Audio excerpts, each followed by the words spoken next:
Hello everyone, আসসালামু আলাইকুম। আমি সাইফুর রহমান জুবায়ের চলে আসলাম আরও একটা লাইভ ক্লাসে। এবং আজকের ক্লাসে দেখা হচ্ছে আমাদের খন্দকার জিকে মিশন, যেই আমরা হচ্ছে পুরো বইটা শেষ করার যে মিশনে নেমেছি সেটার 12তম ক্লাস আজকে।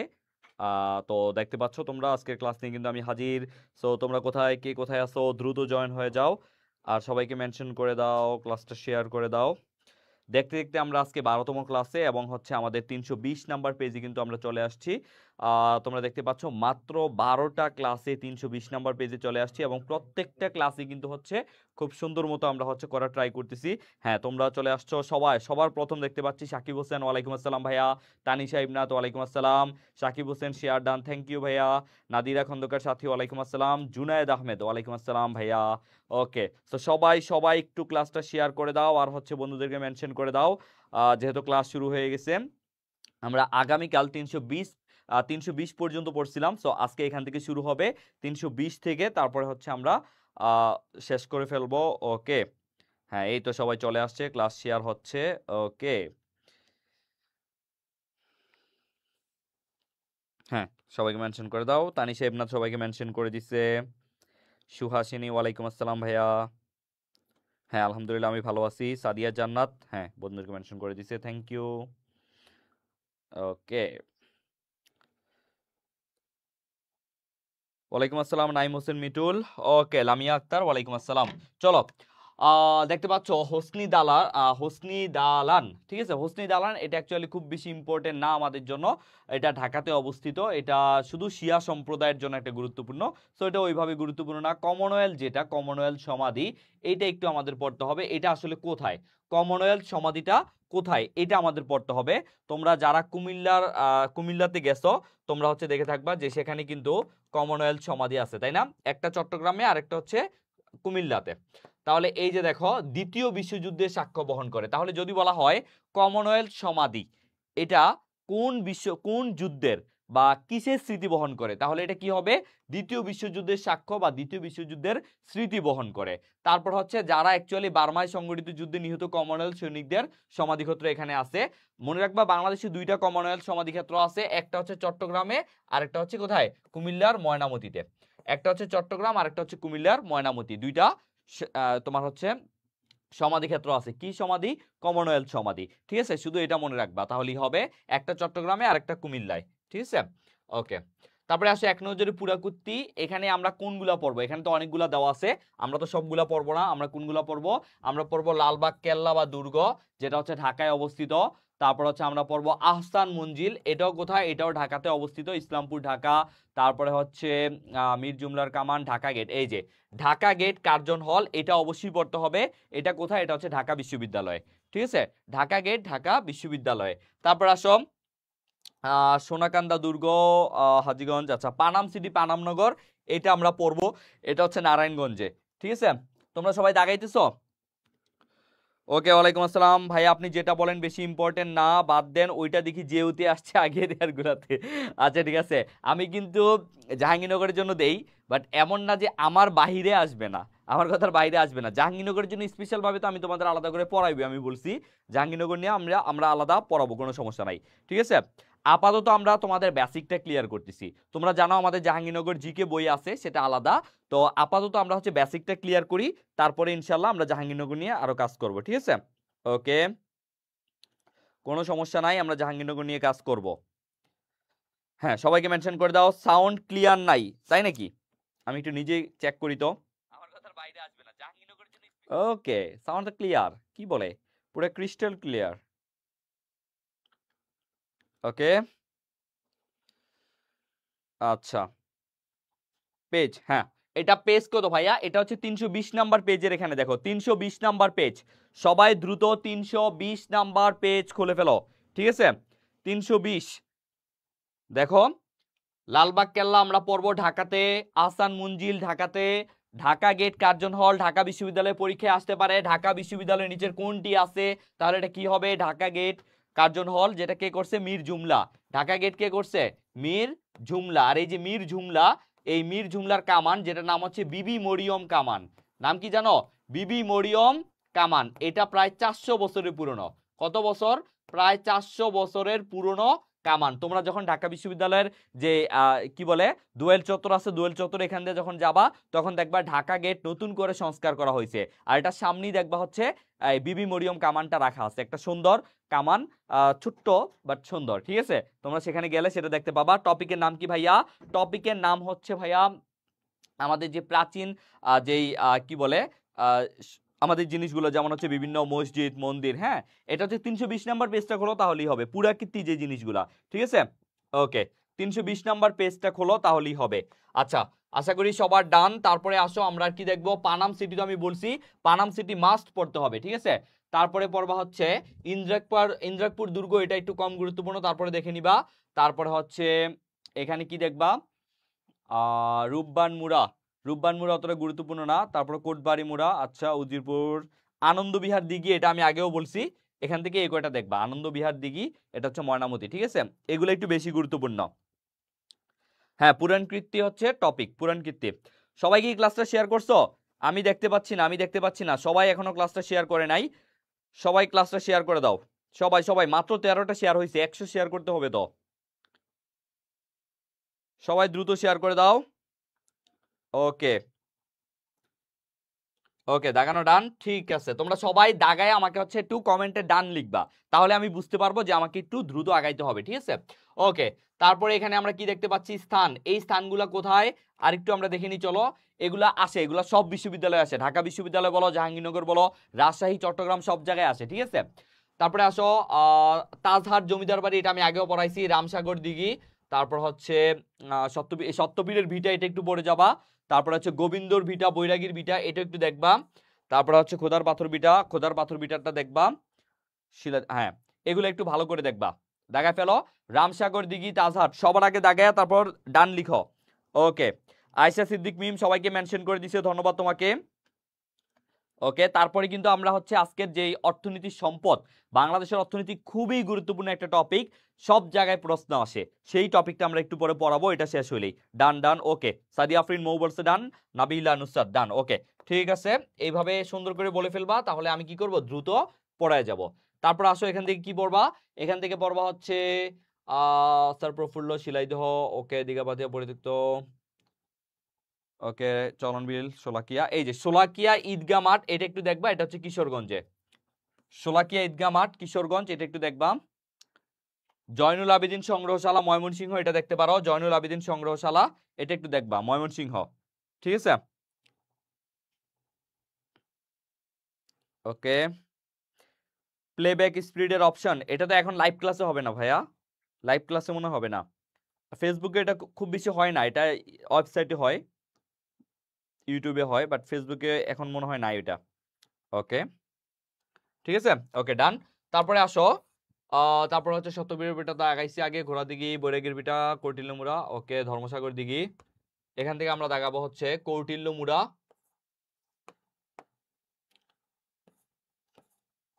দুষ্টু বোট, ওকে, এ কেয়া হুয়া, এই তো হয়েছে, কৌটিল্যমুড়া, তারপর হচ্ছে ধর্মসাগর দিঘি, ওকে, এগুলাই। ঠিক আছে, এটা একটু জানবা, মহাত্মা গান্ধী 1946 সালে বাংলাদেশের কোথায় সফরে আসেন? নোয়াখালীর বেগমগঞ্জ, এখানে গান্ধী স্মৃতি আশ্রম রয়েছে, আর এখানে এসে তিনি তার একটা ছাগল, নোয়াখালীর মানুষ কি করছিল, অনেকে বলে চুরি করছে মজা করে, বাট আসলে চুরি করে নাই, তিনি তো হচ্ছে ওই যে হিন্দু মুসলিম যে দাঙ্গা, সেই দাঙ্গাটা আসলে থামানোর জন্য তিনি হচ্ছে বাংলাদেশে আসছিলেন, নোয়াখালীতে আসছিলেন। তো তিনি তো আবার হচ্ছে মাংস খাইতেন না, তো তিনি কি কি খাইতেন, তো তার একটা হচ্ছে তোমার কি বলে এটাকে, ছাগল, সাগি না কি যেন বলে, তো এটাকে কি বলে ভাই, ছাগলের বড় যেটা, রাম ছাগল না কি বলে, বকরি বা কিছু একটা বলে, যাই হোক, হ্যাঁ, ছোট যেটা, তো ছাগল মনে করো, ছাগল নিয়ে আসছে, তো এই ছাগলের দুধ তিনি খাইতেন, তো যেহেতু তিনি ছাগলের দুধ খাইতেন এই জন্য সবসময় সাথে একটা ছাগল থাকতো। পরবর্তীতে যারা এই এলাকার ছিল তারা কি করছে, তারা ওই ছাগলটা নিয়ে ওইটাকে সুন্দর করে ফ্রাই করে তার সামনে নিয়ে রাখছেন, মানে এটা হচ্ছে একটা তাকে নিন্দা করার মতো একটা জিনিস। ঠিক আছে, যে তিনি তো মাংস খান না, তিনি হচ্ছে আমিষ খান না, তিনি হচ্ছে নিরামিষ ভুজি, তো এটা তারই ছাগল, তাকে নিয়ে হচ্ছে তার সামনে ভোজ মানে হচ্ছে পরিবেশন করছে। তো এটা নিয়ে নোয়াখালীর মানুষের অনেক নোয়াখালীর মানুষকে অনেকে ক্রিটিসাইজ করে, আর নোয়াখালীতে তোমরা জানো এখন বিভাগ হওয়ার জন্য অনেক কাজ করতেছে, যাই হোক, নোয়াখালীর জন্য শুভকামনা, আর কুমিল্লার জন্য শুভকামনা অনেক আগেই আছে। আচ্ছা, তারপরে আসো, এগুলো আমরা দেখে ফেলবো। এই যে অনেকগুলো এমসিকিউ আছে, অবশ্যই আমি বলছি এমসিকিউ গুলো অবশ্যই ভালো করে পড়ে ফেলবা, ঠিক আছে? এমসিকিউ গুলো অবশ্যই ভালো করে পড়ে ফেলবা। এইবার আমরা খুব গুরুত্বপূর্ণ কিছু জিনিস দেখবো, যেখান থেকে মানে বেশি কোশ্চেন আসে, ঠিক আছে? খাসি, রাইট, খাসি হইতে পারে, আবার ছাগলও বলা যায়। গরু মেরে জুতা দান, আচ্ছা, খাসি বা বাটা, রাইট। ওকে, সো দেখো, কেন্দ্রীয় শহীদ মিনার। কেন্দ্রীয় শহীদ মিনার, এটা আমরা জানি ঢাকা মেডিকেল কলেজের পাশে এই যে কেন্দ্রীয় শহীদ মিনার, এটার ভাস্করটাকে এটা আমাদের জানতে হবে, হামিদুর রহমান। সবচেয়ে গুরুত্বপূর্ণ, এটা স্থপতি বা ভাস্কর হামিদুর রহমান, ঠিক আছে? এটা কত সালে শুরু হয়েছে, কত সালে শেষ হয়েছে, এত কিছু দরকার নাই, শুধু মনে রাখতে হবে এটা ভাস্করকে, ভাস্কর হচ্ছে হামিদুর রহমান, কেন্দ্রীয় শহীদ মিনারের, ঠিক আছে? ওকে, কেন্দ্রীয় শহীদ মিনার, ভাস্কর হামিদুর রহমান, ঠিক আছে? ওকে, খাসি দুধ দেয়, আচ্ছা, না খাসি তো দুধ দেয় না। ওকে, খাসি দুধ দেয় না, আচ্ছা, হবি একটা, খাসি বা পাঠা একটা হবি। ওকে, ছাগল, আমরা সহজ কথায় আমরা ছাগলে চলে আসি, তাহলে খাসি না পাঠায় এত কিছু জানা দরকার নাই, ছাগল, শেষ, ঠিক আছে? ওকে, আচ্ছা, তারপরে আসো, অপরাজেয় বাংলা, এটা পড়তে হবে যারা ঢাকা বিশ্ববিদ্যালয়ে পরীক্ষা দিবা, ঢাকা বিশ্ববিদ্যালয় ছাড়াও যারা জাহাঙ্গীরনগর, রাজশাহীতে পরীক্ষা দিবা, তাদেরও এটা আসে, ঠিক আছে? অপরাজেয় বাংলা, এটা নর্মালি দেখবা ঢাকা বিশ্ববিদ্যালয় কলা ভবনের সামনে। তো এটা হচ্ছে কে করছে, ভাস্কর সৈয়দ আব্দুল্লাহ খালেদ, ঠিক আছে? সৈয়দ আব্দুল্লাহ খালেদ, এটা একটু মনে রাখবা, যেটা মুক্তিযুদ্ধের, যেহেতু নারী পুরুষ সম্মিলিতভাবে মুক্তিযুদ্ধে অংশগ্রহণের একটা বিজয় প্রতীক, ঠিক আছে? এটা একটু ভালো করবা, ঠিক আছে? ভালো করে পড়বা যে অপরাজেয় বাংলা কোথায়, অপরাজেয় বাংলা হচ্ছে ঢাকা বিশ্ববিদ্যালয় কলা ভবনের সামনে, এবং এটার তোমার হচ্ছে ভাস্করকে সৈয়দ আব্দুল্লাহ খালেদ, এতটুকু পড়বা। ওকে, আচ্ছা, তারপর আসো, স্বোপার্জিত স্বাধীনতা। দেখো, স্বোপার্জিত স্বাধীনতা, এটাও ঢাকা বিশ্ববিদ্যালয়, এটা হচ্ছে এটার ভাস্করকে শামীম শিকদার, শুধু ভাস্করটা পড়বা। তোমার হচ্ছে শামীম শিকদার, আর স্বাধীনতা সংগ্রামের প্রতীক, এটা স্বাধীনতা সংগ্রামের প্রতীক। এই শামীম শিকদার দেখে আবার কেউ ভাইব না উনি ছেলে, উনি কিন্তু একজন মহিলা, ঠিক আছে? শামীম শিকদার উনি কিন্তু একজন মহিলা। ওকে, তারপরে আসো দোয়েল চত্বর। দোয়েল চত্বর আজিজুল জলিল পাশা, শুধু এটা জানবা যে আজিজুল জলিল পাশা হচ্ছে এটা করছে দোয়েল চত্বর, যেটা হচ্ছে কার্জন হলের সামনে আছে দোয়েল চত্বর, ঠিক আছে? আজিজুল জলিল পাশা। ওকে, আস গ্র্যানিনজা বলছে, ভাই আমার প্রশ্নের উত্তর পেলাম না, তোমার প্রশ্নটা তো ভাই আমি দেখি নাই, আরেকবার একটু করো। ওকে, তারপর আসো রাজু ভাস্কর্য, সন্ত্রাস বিরোধী রাজু ভাস্কর্য। তোমরা দেখো, কিছু হইলেই বলতো না যে এই সবাই রাজুতে আয়, তো এটা তো অনেক মিমস তোমরা দেখছো। তো এই রাজু ভাস্কর্য, এই রাজু ভাস্কর্য হচ্ছে ঢাকা বিশ্ববিদ্যালয়ের টিসি চত্বরে আছে, এবং এটার ভাস্কর হচ্ছে শ্যামল চৌধুরী, আর এটা সন্ত্রাস বিরোধী, এটা সন্ত্রাস বিরোধী একটা হচ্ছে তোমার ভাস্কর্য, ঠিক আছে? তাহলে সন্ত্রাস বিরোধী ভাস্কর্য কোনটা, কোনটা স্বাধীনতা সংগ্রাম, কোনটা মুক্তিযুদ্ধ, কোনটা সন্ত্রাস বিরোধী, এগুলো একটু দেখে যাবা, ঠিক আছে? এটা হচ্ছে সন্ত্রাস বিরোধী রাজু ভাস্কর্য, আর এটা কে করছে, ভাস্কর শ্যামল চৌধুরী, ঠিক আছে? এটা একটু ভালো করে দেখে যাবা। আচ্ছা, তুমি বলছো যে অন্য একটা বইতে এটা পাবা কিনা, পাইতে পারো, বাট সব বইতেই এগুলো আছে, ওইটা কোনো সমস্যা না, একটু খুঁজতে হবে, খুঁজলে অবশ্যই পাবা, খুঁজলে বাঘের চোখও পাওয়া যায়, সো খুঁজলে অবশ্যই অন্য বইতে পাবা, কোনো সমস্যা নাই। কিন্তু আমরা যেহেতু খন্দকার জিকে বইতে একদম মানে 1 to 1 প্রত্যেকটা জিনিস দাগায় দাগায় পড়াই দিচ্ছি, এইভাবে পাওয়াটা একটু টাফ হয়ে যাবে, যেহেতু আমরা খন্দকার জিকে বইতে যেভাবে আছে ওইভাবেই আমি পড়াই দিচ্ছি। সো এই জন্য এটা পড়লে ভালো হইতো, বাট তোমার ইচ্ছা, কোনো সমস্যা নাই, বাট সব বইতেই পাবা। তারপরে আসো মা ও শিশু, এটা হচ্ছে এখন আর অত গুরুত্বপূর্ণ না, নারী শিশু পুরুষ লাগবে না। ক্যাকটাস, ক্যাকটাসটা একটু দেখবা, ক্যাকটাস এটা ঢাকা বিশ্ববিদ্যালয়, এবং এটা হামিদুজ্জামান করছে, ঠিক আছে? তারপরে হচ্ছে স্বামী বিবেকানন্দ, বেগম রোকেয়া ভাস্কর্য, ওইগুলা লাগবে না। ক্যাকটাস হামিদুজ্জামান খান, ঠিক আছে? ওকে, ক্যাকটাস হচ্ছে হামিদুজ্জামান খান। আচ্ছা, তারপর আসো, তারপর দেখো জাতীয় স্মৃতিসৌধ, অনেক অনেক বেশি গুরুত্বপূর্ণ, যারা জাহাঙ্গীরনগরে পরীক্ষা দিবা বা ঢাকা ইউনিভার্সিটিতে পরীক্ষা দিবা, এই দুই বিশ্ববিদ্যালয়ের জন্য সবচেয়ে বেশি গুরুত্বপূর্ণ, ঠিক আছে? জাতীয় স্মৃতিসৌধ, এটা হচ্ছে ঢাকার অদূরে সাভারে নবীনগরে, সাভারের যে নবীনগর সেখানে আছে, আর এটা জানতে হবে ভাস্কর হচ্ছে সৈয়দ মইনুল হোসেন, এটা জানতে হবে। আর এটার উচ্চতাও মাঝে মাঝে পরীক্ষায় আসে 150 ফুট, এটার উচ্চতা কত, 150 ফুট, এই দুইটা জিনিস ভালো করে পড়তে হবে, ঠিক আছে? দেখো, ঢাকা সৈয়দ মইনুল হোসেন এবং 150 ফুট, এই দুইটা ভালো করে পড়তে হবে। ওকে, আচ্ছা, তারপরে আসো তিন নেতার মাজার, এটা আমি আগেও পড়াইছি, এটাও ঢাকা বিশ্ববিদ্যালয় এলাকায় আছে, তিন নেতার মাজার। তারপর ঢাকা গেট, এটা অবশ্যই ভালো করে পড়তে হবে, এটা যেহেতু ঢাকা গেটটা আগে একটু ভাঙা টাঙা ছিল, এখন নতুন করে পূর্ণ সংস্কার করা হয়েছে, এই জন্য এটা ভালো করে পড়তে হবে। ঢাকা গেট, মীর জুমলা, এটা ঢাকা বিশ্ববিদ্যালয়ে আছে, ঠিক আছে। তারপরে আসো সোনার বাংলা, ওইগুলো তো গুরুত্বপূর্ণ না। ওকে,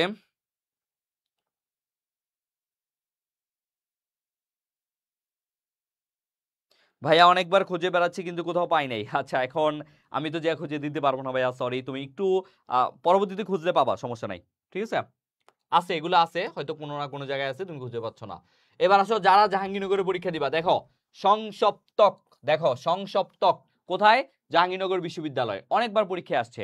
স্থপতি ভাস্কর হচ্ছে হামিদুজ্জামান খান। জাহাঙ্গীরনগরের যেই প্রশ্নটা সবচেয়ে বেশি আসছে সেটা হচ্ছে সংসপ্তক কোন বিশ্ববিদ্যালয়? জাহাঙ্গীরনগর বিশ্ববিদ্যালয়, ঠিক আছে। বাংলাদেশের সবচেয়ে বড় শহীদ মিনার কোথায়? জাহাঙ্গীরনগর বিশ্ববিদ্যালয়। এগুলা পরীক্ষায় আসে। এই যে সর্বোচ্চ শহীদ মিনার, মাত্রই বললাম, এটা তোমরা জাহাঙ্গীরনগর বললেই যে জিনিসটা সবচেয়ে বেশি দেখতে পাও, এই জিনিসটা, তাই না? এটা কোথায়? সর্বোচ্চ শহীদ মিনার, জাহাঙ্গীরনগর বিশ্ববিদ্যালয়। এটার উচ্চতা হচ্ছে 71 ফুট। উচ্চতা আসে না পরীক্ষায়, বাট সর্বোচ্চ শহীদ মিনার কোথায়? জাহাঙ্গীরনগর বিশ্ববিদ্যালয়। জাহাঙ্গীরনগর বিশ্ববিদ্যালয় এটা আসতে পারে যে এটার ভাস্করকে রবিউল হোসাইন, বা 71 ফুটটাও আসতে পারে। সো এটা একটু ভালো করে দেখবা যারা জাবিতে পরীক্ষা দিবা। ওকে,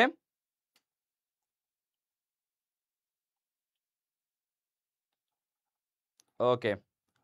আচ্ছা, না পাইলে তো আর কিছু করার নাই ভাইয়া। না পাইলে তুমি কি করবা? আমার বইয়ের একটা প্রমোশন করে দেই, খন্দকার জিকে কিনে ফেলো, শেষ। সব পাইয়া যাবা। যেখান থেকে 28টা কমন পড়ছে ডিরেক্টলি, সব মিলে 29টা কমন পড়ছে, এখানে তো আর কিছু না পাওয়ার কিছু নাই, তাই না?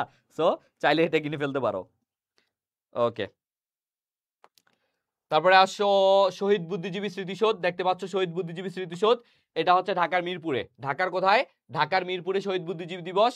এটা আর এটা কোথাও, আর এটা কে করছে এটা জানার দরকার নাই, শুধু মনে রাখবা এটা কোথায়, এটা হচ্ছে ঢাকার মিরপুরে। আর অমর একুশে, এটা জাহাঙ্গীরনগর বিশ্ববিদ্যালয়, ভাস্কর হচ্ছে জাহানারা পারভিন, এটা শুধু মনে রাখবা জাহাঙ্গীরনগর বিশ্ববিদ্যালয়, অমর একুশে, ঠিক আছে।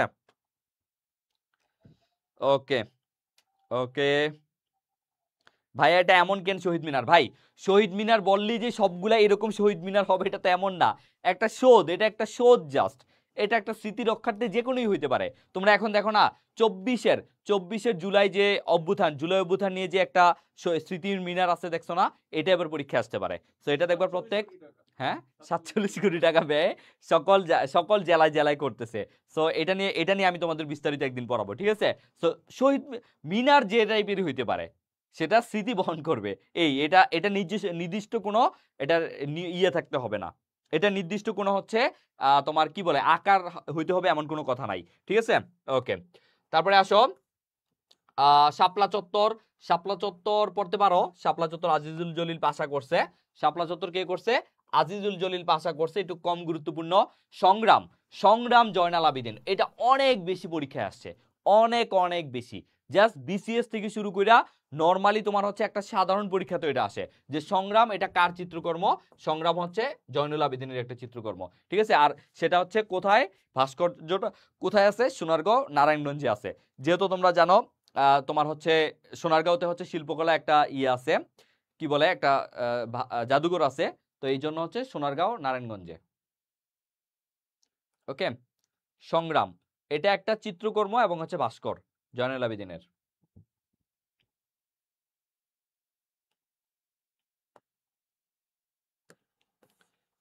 তারপর আসো বিজয় সরণি। আচ্ছা, বিজয় সরণি লাগবে না। শার্ক ফোয়ারা, শার্ক ফোয়ারা দেখতে পারো, এটা হচ্ছে নিতুন কুণ্ড করছে। শার্ক ফোয়ারা, এটা হচ্ছে নিতুন কুণ্ড করছে।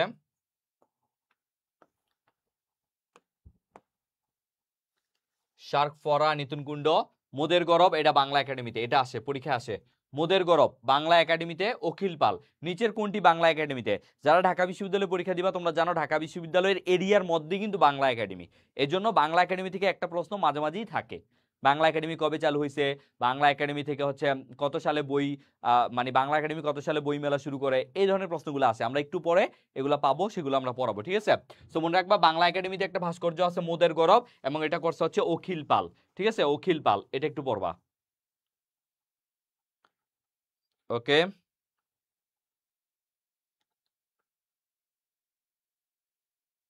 ঠিক আছে। ওকে, তারপরে আসো স্বাধীনতা স্মৃতিস্তম্ভ ঢাকা সেনানিবাস, এটা অত গুরুত্বপূর্ণ না। সাবাস বাংলাদেশ, অবশ্যই রাজশাহী বিশ্ববিদ্যালয়ে যারা আসো রাজশাহী বিশ্ববিদ্যালয়ে পরীক্ষা দিবা, এটা অবশ্যই পড়ে যাবা। সাবাস বাংলাদেশ, এটা নিতুন কুণ্ড করছে, ঠিক আছে। সাবাস বাংলাদেশ এটা নিতুন কুণ্ডু করছে। তারপরে আরো আছে তোমার হচ্ছে ওই যে শামসুজ্জোহা চৌধুরীকে নিয়ে একটা আছে, ঠিক আছে, এগুলো আমি পড়াইছিলাম। সাবাস বাংলাদেশ এটা পড়বা। তারপরে হচ্ছে জাগ্রত চৌরঙ্গী সবচেয়ে গুরুত্বপূর্ণ, বাংলাদেশের প্রথম যে ভাস্কর্য মানে মুক্তিযুদ্ধের প্রথম ভাস্কর্য, এটা ঢাকা ইউনিভার্সিটিতে অলরেডি একবার আসছে, বিভিন্ন জায়গায় আসছে, বিসিএসও আসছে। বাংলাদেশের মুক্তিযুদ্ধ ভিত্তিক প্রথম ভাস্কর্য কোনটা? জাগ্রত চৌরঙ্গী, যেটা হচ্ছে গাজীপুরে আছে। গাজীপুরে আছে কোথায়? গাজীপুরে, জয়দেবপুরে, গাজীপুরে আছে চৌরাস্তায়। এবং এটা এখন ভাস্করটাও পড়বা, কারণ যেহেতু একবার এটা পরীক্ষায় আসছে, তো এখন কিন্তু অন্য কোনো বিশ্ববিদ্যালয় এটা ফলো করে আবার আসতে পারে, অন্য কোনো পরীক্ষায় আসতে পারে এটার ভাস্করকে। আব্দুর রাজ্জাক 1973 সালে মুক্তিযুদ্ধের মহান শহীদদের অসামান্য আত্মত্যাগের স্মরণে নির্মিত ভাস্কর্য। দেখো, মুক্তিযুদ্ধের প্রেরণায় নির্মিত প্রথম ভাস্কর্য, এই জন্য এটা পরীক্ষায় আসে। মুক্তিযুদ্ধের প্রেরণায় নির্মিত প্রথম ভাস্কর্য কোনটা? জাগ্রত চৌরঙ্গী, এই জন্য এটা পরীক্ষায় বেশি আসার সম্ভাবনা আছে। ঠিক আছে, ওকে। এটা অনেক অনেক ভালো করে পড়বা, একদম 5 স্টার, এটা একদম 5 স্টার। ঠিক আছে, জাগ্রত চৌরঙ্গী, এটা আমি আগেও কয়েকবার বলছি যে এটা অনেক ভালো করে পড়বা, এটা পরীক্ষায় আসার মতো। ওকে, তারপরে আসো, মিশুক লাগবে না, মুজিবনগর তো আরো আগেই লাগবে না। এখানে আমরা কিছু হচ্ছে গুরুত্বপূর্ণ জিনিস দেখায় দিব। এই যে এখানে যে জিনিসটা সবচেয়ে বেশি আসে, জাতীয় সংসদ ভবন, যেটা হচ্ছে কে করছে? লুই আই কান, এস্তোনিয়ার লুই আই কান। তারপরে পড়বা জাতীয় জাদুঘর, এটা লাগবে না। জাতীয় স্মৃতিসৌধ, এটা তো অবশ্যই আমি পড়াইছি, মইনুল হোসেন, সৈয়দ মইনুল হোসেন। তারপরে পড়বা হচ্ছে কমলাপুর রেলওয়ে স্টেশনটাও পড়তে পারো, কম গুরুত্বপূর্ণ, তারপরে এটা একটু পড়ে রাখবা, বব বই। ঠিক আছে, তারপরে হচ্ছে হজরত শাহজালাল রহমতুল্লাহ আন্তর্জাতিক বিমানবন্দর, এটার আগের নাম ছিল জিয়া ইন্টারন্যাশনাল এয়ারপোর্ট, এই জন্য এটা একটু পড়বা। লারোস হইতে পারে, এই জন্য এটা দিতে পারে লারোস, তো এটা একটু দেখবা। তারপরে সংগ্রাম বলছিলাম, সংগ্রাম হচ্ছে জয়নুল আবেদিন, এটা একটু পড়বা। সবাই দাগায় ডান লিখো, কমেন্টে ডান লিখো, দাগায় কমেন্টে ডান লিখো। এখানে আসলে বুঝানোর কিছু নাই, এখানে হচ্ছে সব মুখস্থ, এখানে বুঝানোর কিছু নাই। ঠিক আছে, ওকে, দাগিয়ে তারপর ডান লিখো।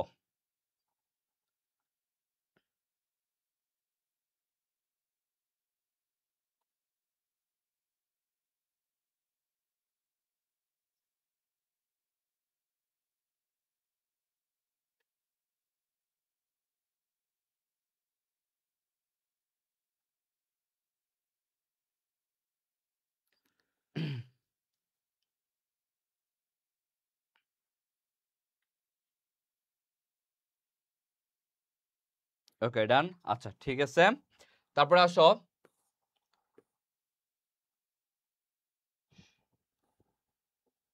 এগুলো তো অবশ্যই সবই দাগায় দিছি, তো এখানে দাগানোর কিছু নাই। এই যে এইখানে একটা খুব গুরুত্বপূর্ণ পয়েন্ট আছে, দেখো, শিখা চিরন্তন আর শিখা অনির্বাণ, এই দুইটা নিয়ে অনেক প্যাচ লাগে ভাই। দেখো এখানে একটা আছে শিখা চিরন্তন, শিখা চিরন্তন, মনে রাখবা শিখা চিরন্তন মানে কি? যেটা সব সময় জ্বলে, চিরন্তন মানে সব সময় জ্বলতে থাকবে। এটা হচ্ছে তোমার আমাদের যে সোহরাওয়ার্দী উদ্যান, ঢাকা বিশ্ববিদ্যালয়ের পাশে সোহরাওয়ার্দী উদ্যান, সেখানে আছে। এটাতে বৃষ্টির পানি পড়লেও এটা নিভে না, এটা অলওয়েজ জ্বলতেই থাকে, জ্বলতেই থাকে, জ্বলতেই থাকে, এই জন্য এটাকে বলা হয় শিখা চিরন্তন। আরেকটা হচ্ছে শিখা অনির্বাণ, আরেকটা কি? শিখা অনির্বাণ, এইটা হচ্ছে ঢাকা সেনানিবাসে, এইটাও ওই রকম, বাট এটা হচ্ছে বক্স করা। তোমরা যারা সেনানিবাসের এখান দিয়ে যাওয়া আসা করো, তোমরা দেখবা সেটা কিন্তু বক্স করা, সেটা কি বক্স করা, সেজন্য সেখানে বৃষ্টির পানি বা অন্য কোনো কিছু এখানে আসতে পারে না, সেটাও সবসময় জ্বলে। তাহলে শিখা অনির্বাণ হচ্ছে ঢাকা সেনানিবাস। ঠিক আছে, এই দুইটা মনে রাখবা। শিখা চিরন্তন, যেটা চিরন্তন, সেটা কোথায়? সেটা হচ্ছে সোহরাওয়ার্দী উদ্যান। আর শিখা অনির্বাণ কোথায়? ঢাকা সেনানিবাস। এই শিখা চিরন্তন এটা অলরেডি কয়েকবার ঢাকা ইউনিভার্সিটিতে আসছে, আর শিখা অনির্বাণ এটা বিউপিতে আসার মতো। ঠিক আছে, তো এই দুইটা ভালো করে এখানে পড়বা। আর বিউপিতে সবচেয়ে বেশি যেটা আছে বিজয় কেতন, এটা হচ্ছে 1969 গণঅভ্যুত্থান, 69 গণঅভ্যুত্থান ঢাকা সেনানিবাসে, 69 গণঅভ্যুত্থান ঢাকা সেনানিবাসে। ঠিক আছে, বিজয় কেতন পরীক্ষায় আসে, বিজয় কেতন কোথায়? বিজয় কেতন হচ্ছে ঢাকা সেনানিবাসে।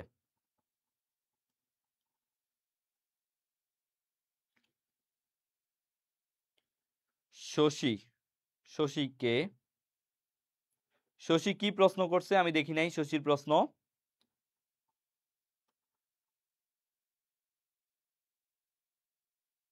ওকে, বুঝতে পারছো? এখান থেকে এই কয়টা পড়বা, শিখা চিরন্তন, শিখা অনির্বাণ, বিজয় কেতন। ঠিক আছে, এটা এগুলো একটু ভালো করে পড়বা। ওকে, তারপরে আমরা হচ্ছে কত পেজে আসি, 329। ওকে, তাহলে কি আমাদের এটা শেষ? ওকে, আরেকটু আছে। আচ্ছা, বাংলাদেশের জাদুঘর পরিচিত, এই যে জাদুঘরগুলো, এখান থেকে আমরা কোনটা পড়বো একটু দেখো। জাদুঘর, আচ্ছা এই যে বাংলাদেশের প্রথম জাদুঘর সবচেয়ে, এটা রাজশাহী বিশ্ববিদ্যালয়ে মাস্ট পাবা। বাংলাদেশের প্রথম জাদুঘর বরেন্দ্র জাদুঘর রাজশাহী, যেটা কত সালে হয়? 1910 সালে। খুবই গুরুত্বপূর্ণ। বাংলাদেশের প্রথম জাদুঘর কোনটা? বরেন্দ্র জাদুঘর 1910 সালে হয়, যেটা রাজশাহী বিশ্ববিদ্যালয়ের প্রথম পরীক্ষায়, মানে রাজশাহী বিশ্ববিদ্যালয়ের পরীক্ষায় আসে। তারপরে রক্স মিউজিয়াম পঞ্চগড়, মানে পাথর, রক্স মানে কি? পাথর। পাথর কোথায়? পঞ্চগড়। তারপরে পড়বা হচ্ছে একমাত্র ডাক জাদুঘর, লাগবে না। নজরুল স্মৃতি জাদুঘর ময়মনসিংহ, এটা পড়তেও পারো। ওকে, এই দুইটা এখান থেকে বেশি গুরুত্বপূর্ণ। রূপসী বাংলা লাগবে না।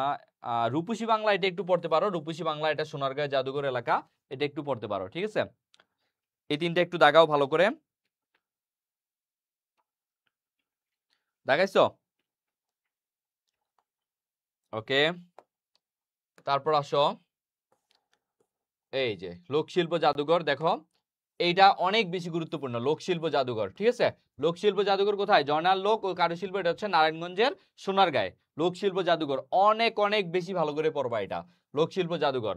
তারপরে হচ্ছে দক্ষিণ এশিয়ার আর বিউপির জন্য এটা পড়তে পারো সামরিক জাদুঘর, এটা হচ্ছে বিজয় কেতন, তোমার হচ্ছে ঢাকা সেনানিবাসে। বিজয় কেতন না, এটা হচ্ছে বিজয় সরণি, এটা হচ্ছে বিজয় সরণি। ঠিক আছে, বিজয় সরণি, ঢাকা সেনানিবাস। সামরিক জাদুঘর, ও বিজয়, ও সরি, এটা সামরিক জাদুঘর। এখানে একটা আছে না সামরিক জাদুঘর, এই বিজয় সরণিতে একটা আছে সামরিক জাদুঘর, পরীক্ষা আসলে ওইটা আসতে পারে। বাংলাদেশের সামরিক জাদুঘর হচ্ছে বিজয় সরণি, যেটা সেটা একটা আছে, ওইটাই পরীক্ষা আসতে পারে, এটা না। আচ্ছা, বাংলাদেশের প্রত্নতত্ত্ব জাদুঘর, এটা একটু পড়বা। বাংলাদেশের প্রত্নতত্ত্ব জাদুঘর, প্রত্নতত্ত্ব জাদুঘর হচ্ছে কোথায়? ময়নামতি। ঠিক আছে, ময়নামতি কুমিল্লা, প্রত্নতত্ত্ব জাদুঘর ময়নামতি কুমিল্লা। হ্যাঁ, 320 থেকে 340 পেজের মধ্যে পড়াচ্ছি। তারপরে জাতীয় জাদুঘর সম্পর্কে পড়বা, যে ঢাকা জাদুঘর, প্রথমে এটার নাম ছিল ঢাকা জাদুঘর, পরবর্তীতে এটা জাতীয় জাদুঘর করা হয়েছে। এবং এটা জাতীয় জাদুঘর হচ্ছে দেওয়া হয়েছে কত সালে? 1983 সালে মর্যাদা দেওয়া হয়েছে। তাই জন্য এটা পড়বা, যেটাকে জাতীয় জাদুঘর হিসেবে ঢাকা জাদুঘরকে কবে এটাকে তোমার হচ্ছে মর্যাদা দেওয়া হয়েছে? 1983 সালে। আর এটার নকশা করেন কে? সৈয়দ মইনুল হোসেন। সৈয়দ মইনুল হোসেন, যিনি আমাদের তোমার হচ্ছে স্মৃতিসৌধ করছেন, তিনি হচ্ছে স্মৃতিসৌধ আর জাতীয় জাদুঘর দুইটা স্থপতিকে সৈয়দ মইনুল হোসেন। ঠিক আছে, মানে তিনি এটা নকশাটা স্থাপন করছেন। ওকে, তাহলে এখানে পড়বা লোকশিল্প জাদুঘর সোনারগাঁও, তারপর হচ্ছে সামরিক জাদুঘর একটা আছে বিজয় সরণি, যেটা নতুন হয়েছে তোমরা জানো। আর প্রত্নতত্ত্ব জাদুঘর হচ্ছে কোথায়? ময়নামতি কুমিল্লা। আর এখানে ঢাকা জাদুঘর ছিল জাতীয় জাদুঘর, বর্তমানে জাতীয় জাদুঘর হচ্ছে 1983 সালে সৈয়দ মইনুল হোসেন। ওকে, হ্যাঁ, মিলিটারি মিউজিয়াম, সামরিক জাদুঘর মিলিটারি মিউজিয়াম, ওইটা হচ্ছে কোথায়? ওইটা হচ্ছে বিজয় সরণিতে। ওকে, এখান থেকে দেখবা এই যে গুরুত্বপূর্ণ গুলো এখানে দেওয়া আছে, দেখতে পাচ্ছ। লালবাগ বরেন্দ্র জাদুঘর সবার প্রথম 1910 সালে। তারপর লালবাগ চলনবিল জাদুঘর লাগবে না। ঢাকা মহানগর শহীদ বুদ্ধিজীবী স্মৃতি জাদুঘর, এটা একটু পড়বা, শহীদ বুদ্ধিজীবী স্মৃতি জাদুঘর। গান্ধী টাকা, এই টাকা জাদুঘরটা একটু পড়বা। টাকা জাদুঘর বা মুদ্রা জাদুঘর, এটা হচ্ছে মিরপুরে। ঠিক আছে, চা জাদুঘর, এটা শ্রীমঙ্গলে, এটা পড়বা, দাগাই দিচ্ছি। চা জাদুঘর, এই যে চা জাদুঘর শ্রীমঙ্গল। চা বোর্ড কোথায়? চা বোর্ড হচ্ছে চট্টগ্রাম। চা বোর্ড হচ্ছে চট্টগ্রাম। চায়ের রাজধানী কোথায়? শ্রীমঙ্গল। চায়ের রাজধানী কোথায় বা চায়ের জাদুঘর কোথায়? শ্রীমঙ্গল। ঠিক আছে, শুধু চা বোর্ড হচ্ছে চট্টগ্রাম। এটা আমি সম্পদে গিয়ে পড়াবো, কোনো সমস্যা নাই। ওকে, তারপরে আসো আর কি আছে। চাঁদ জাদুঘর পড়ছি। মেরিন জাদুঘর কুয়াকাটা, এটা একটু পড়বা। তারপর হচ্ছে আগরতলা বিজ্ঞান, রবীন্দ্র কুঠিবাড়ি প্রতিশোর, আচ্ছা আর লাগবে না। ঠিক আছে, মেরিন জাদুঘর কুয়াকাটা এটি পড়লেই হবে। ওকে, আচ্ছা, এবার তাহলে আমাদের এটা শেষ, এটা আমাদের শেষ। এইবার আমরা পড়বো সম্পদ। তাহলে আমাকে জাস্ট 2 মিনিট টাইম দাও, 2 মিনিট আমরা পানি বিরতি নিচ্ছি। 2 মিনিট পর আমরা আবার আসতেছি। 2 মিনিট পরে আমরা কি করব? তারপরে যেটা কত পেজ থেকে? 334 পেজ থেকে আমরা পড়া শুরু করব। ঠিক আছে, ওকে, সো 2 মিনিট আমাদের পানি বিরতি। দিয়ে দেন।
ওকে ওকে, ওয়েলকাম ব্যাক। সো আমরা আবার শুরু করছি কৃষি সম্পদ। কৃষি সম্পদ দেখতে পাচ্ছ তোমরা, এখন আমরা সম্পদ নিয়ে পড়াশোনা করব, ঠিক আছে? এখন আমরা কি পড়বো? সম্পদ। সম্পদ নিয়ে এখন আমরা পড়বো। সো কারা কারা আসো একটু জানাই দাও, কারা কারা আসো আমার সাথে। ওকে, হ্যাঁ 2 মিনিট ডান। কারা কারা আসো একটু জানাও, যারা যারা আসো একটু হাত তোলো, একটু দেখি। ওকে, সম্পদ মনে রাখবা যে সম্পদ আসলে আমরা কয়েক ভাগে ভাগ করতে পারি। বনজ, কৃষি, তারপর হচ্ছে তোমার স্থলজ, অনেক সম্পদই আছে, ঠিক আছে? সো এই সম্পদগুলোকে কয়েক ভাগে ভাগ করা হয়েছে এবং গুরুত্বপূর্ণ। তুমি যারা বিশেষ করে ঢাকা বিশ্ববিদ্যালয়ে পরীক্ষা দিবা তারা দেখবা যে সমুদ্র যে সম্পদ যেটা জলজ, সেখান থেকে প্রশ্ন আসে। যেমন হচ্ছে ব্লু অর্থনীতি কিসের সাথে সম্পর্কিত, এই ধরনের প্রশ্ন কিন্তু আসে। এগুলো সবই কিন্তু সম্পদ থেকে আসে, ঠিক আছে? তো সেগুলোই আমরা এখন পড়বো। তারপরে দেখবা কৃষি নিয়ে অনেক প্রশ্ন আসে, তো সেই জায়গা থেকে আমরা কিন্তু পড়বো। ওকে, হ্যাঁ দেখতে পাচ্ছি অনেকে আছে, একটু জানা দাও কারা কারা আসো। ওকে, কৃষি সম্পদ। দেখো, বাংলাকে শস্য ভান্ডার বলা হয়, তোমরা জানো। বাংলাকে কি বলা হয়? বাংলাকে হচ্ছে বরিশাল জেলাকে বাংলার শস্য ভান্ডার বলা হয়। তোমার হচ্ছে ওই যে একটা কথা আছে না, খাল, শস্য, খাল, তারপরে বিল, এগুলোর জন্য বরিশাল, মানে এগুলাতে হচ্ছে বরিশাল, ঠিক আছে? তো এই যে দেখতে পাচ্ছ কৃষি শুমারি 2019 শেষ, 2019 সালে হয়েছিল। এখন পর্যন্ত দেখতে পাচ্ছ যে কতবার মোট কৃষি শুমারি হয়েছে? 6 বার। মনে রাখবা কি 2019 পর্যন্ত 6 বার কৃষি শুমারি হয়েছে, দেখতে পাচ্ছ। আমরা যেমন জনশুমারি পড়ি এখন পর্যন্ত কয়বার হয়েছে, ঠিক এইভাবে কৃষি শুমারি পড়তে হবে। এখন পর্যন্ত মোট 6 বার হয়েছে 2019 সাল পর্যন্ত। আর সবার প্রথম কবে হয়? 1977। এখানে এটা পড়তে হবে যে সবার প্রথম কৃষি শুমারি হয় কবে?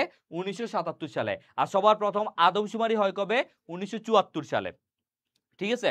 তাইলে 1974-এর আদমশুমারির পরে 3 বছর পর কৃষি শুমারি হয়েছে, ঠিক আছে? আর এখন পর্যন্ত দুইটাই 6 বার। দুইটাই কয়বার? দুইটাই 6 বার। আর এটা 2019-এ লাস্ট, আর হচ্ছে জনশুমারি 2022-এ লাস্ট, ঠিক আছে? জনশুমারি এখান দিয়ে 3 বছর পরে হয়েছে, আর এইটা এখান দিয়ে 3 বছর পরে হয়েছে, বুঝতে পারছো?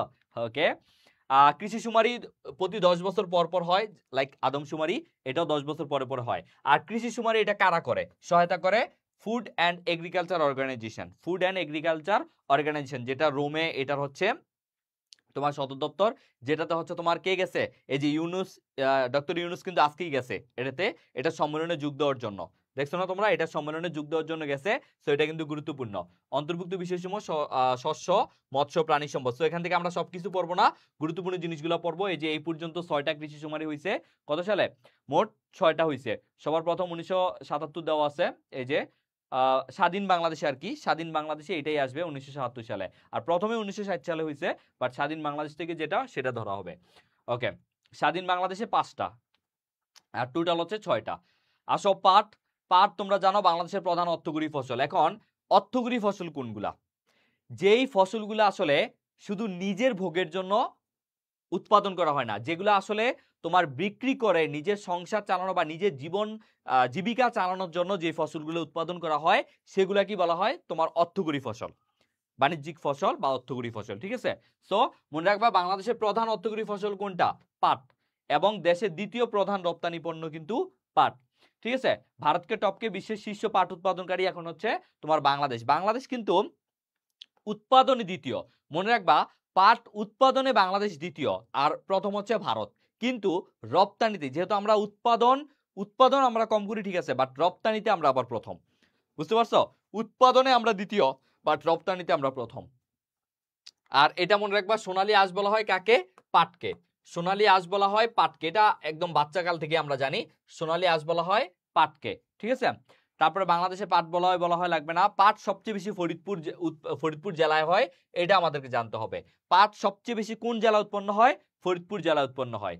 আর পাট গবেষণা ইনস্টিটিউট, এটা হচ্ছে তোমার কোথায়? ঢাকাতে, মানিক মিয়া এভিনিউ, ঢাকা। পাট গবেষণা ইনস্টিটিউট, মানিক মিয়া এভিনিউ, ঢাকা, ঠিক আছে? এগুলো একটু বেশি গুরুত্বপূর্ণ। সোনালী আঁশ বলা হয় পাটকে, এবং ফরিদপুর জেলায় সবচেয়ে বেশি পাট উৎপন্ন হয়। মানিক মিয়া এভিনিউ, ঢাকায় হচ্ছে পাট গবেষণা ইনস্টিটিউট, ঠিক আছে? ওকে, দেখতে পাচ্ছি অনেকেই আছে। আমাদের অর্থ দেয় ওইগুলো অর্থকরী ফসল, হ্যাঁ বলতে পারো, যেগুলো আমাদের অর্থ দেয় সেগুলো অর্থকরী ফসল। তারপরে আসো এই যে খুবই খুবই গুরুত্বপূর্ণ একটা তথ্য, পাট থেকে সোনালী ব্যাগ।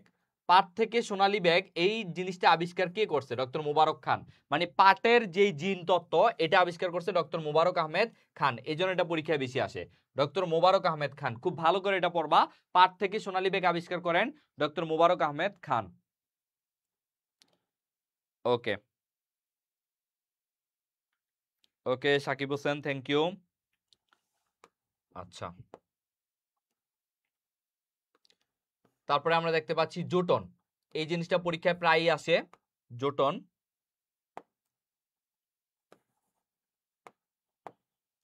দেখো জোটন কি? জোটন হচ্ছে পাট ও সুতার সংমিশ্রণে তৈরি এক ধরনের কাপড়, এখানে পাট ও সুতার অনুপাত থাকে। তাহলে জোটনটা কি পরীক্ষায় আসে? জোটন কি? জোটন হচ্ছে পাট ও সুতার সংমিশ্রণে তৈরি এক ধরনের কাপড়, এই জন্য জোটনটা পড়বা। তারপরে জোটন আবিষ্কার করে ডক্টর মোহাম্মদ, ওইটা লাগবে না। তারপরে হচ্ছে আহ পাট, পাটের উন্মোচনকারী হচ্ছে ডক্টর মাকসুদুল আলম। আচ্ছা, জীবন রহস্য যেটা আবিষ্কার করছে এটা এটা একটু পড়বা, পাটের জীবন রহস্য। পাটের জীবন রহস্য, এই যে পাটের জীবন রহস্য উন্মোচনকারী বিজ্ঞানী হচ্ছে ডক্টর মাকসুদুল আলম, এটা একটু পড়বা, পাটের জীবন রহস্য উন্মোচনকারী। তারপর হচ্ছে ওকে জাতীয় পাট নীতি, জাতীয় পাট নীতি গ্রহণ করা হয় 2016 সালে। এখন কিন্তু বর্তমানে 9টা না কয়টা পণ্যে তোমার হচ্ছে পাট ব্যবহার করতে হয়, সো এটা একটু ভালো করে পড়বা। জাতীয় পাট নীতি গ্রহণ করা হয়েছে 2016 সালে, ঠিক আছে। 2026 সালে এটা 10 বছর পূর্ণ হবে, সো এটা একটু পড়বা। বর্তমানে এই তো 19টা পণ্য পরিবহনে, 19টা পণ্য পরিবহনে পাট ব্যবহার বাধ্যতামূলক। পরীক্ষা আসতে পারে কয়টা পণ্য পরিবহনে? 19টা পণ্য পরিবহনে পাট ব্যবহার বাধ্যতামূলক। পাট দিবস 6 মার্চ, এটা আর এখন জানা লাগবে না, ঠিক আছে। তাহলে এখান থেকে আমরা কি কি জানলাম? পাট হচ্ছে, পাটের জীবন রহস্য কে? ডক্টর মাকসুদুল আলম। তারপরে জাতীয় পাট নীতি প্রণয়ন করা হয়েছে 2016 সালে, যেটা 2026 সালে 10 বছর হবে। আর বর্তমানে 19টি পণ্য পরিবহনে পাট ব্যবহার করা বাধ্যতামূলক, ঠিক আছে। ওকে ভাই, শ্বশুর বাড়িও কি অর্থকরী ফসল যৌতুক দেয়? মানে কি শ্বশুর বাড়ি অর্থ, মানে তোমার কথার মধ্যে, বাক্যের মধ্যে যোগ্যতা নাই, ঠিক আছে। বাক্যের আকাঙ্ক্ষা, আকাঙ্ক্ষা আসক্তিও নাই, যোগ্যতাও নাই, তো আমি বুঝতে পারতেছি না, ঠিক আছে। ওকে, তারপরে আসো এখানে কি দেখবো, একটি কাঁচা পাটের ওজন, এত কিছু লাগবে না। পাটের বীজ আবিষ্কার করেন, আচ্ছা। এবার আসো ধান। এবার আমরা ধান থেকে কি পড়বো? ধান থেকে পড়বো বাংলাদেশের প্রধান খাদ্যশস্য। এটা কিন্তু প্রধান খাদ্যশস্য, দেখছো এটাতে কেন প্রধান খাদ্যশস্য বলা হয়েছে? কারণ বাংলাদেশের যারা কৃষক তারা ধানগুলো উৎপাদনই করে প্রথমে নিজে খাওয়ার জন্য, তারপরে যেটা এক্সট্রা থাকবে সেটা বিক্রি, এই জন্য এটাকে বলা হয় প্রধান খাদ্যশস্য। প্রধান কৃষি পণ্য হচ্ছে ধান, ঠিক আছে। তারপরে পড়বা বাংলাদেশের সবচেয়ে বেশি ধান উৎপাদনই হয় বোরো ধান। বাংলাদেশে যে ধানটা সবচেয়ে বেশি উৎপন্ন হয় সেটা হচ্ছে বোরো ধান।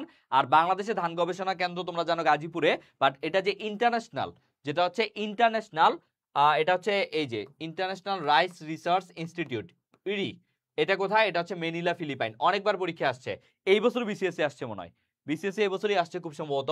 ম্যানিলা, ফিলিপাইন, আন্তর্জাতিক ধান গবেষণা ইনস্টিটিউট, ম্যানিলা, ফিলিপাইন, ঠিক আছে।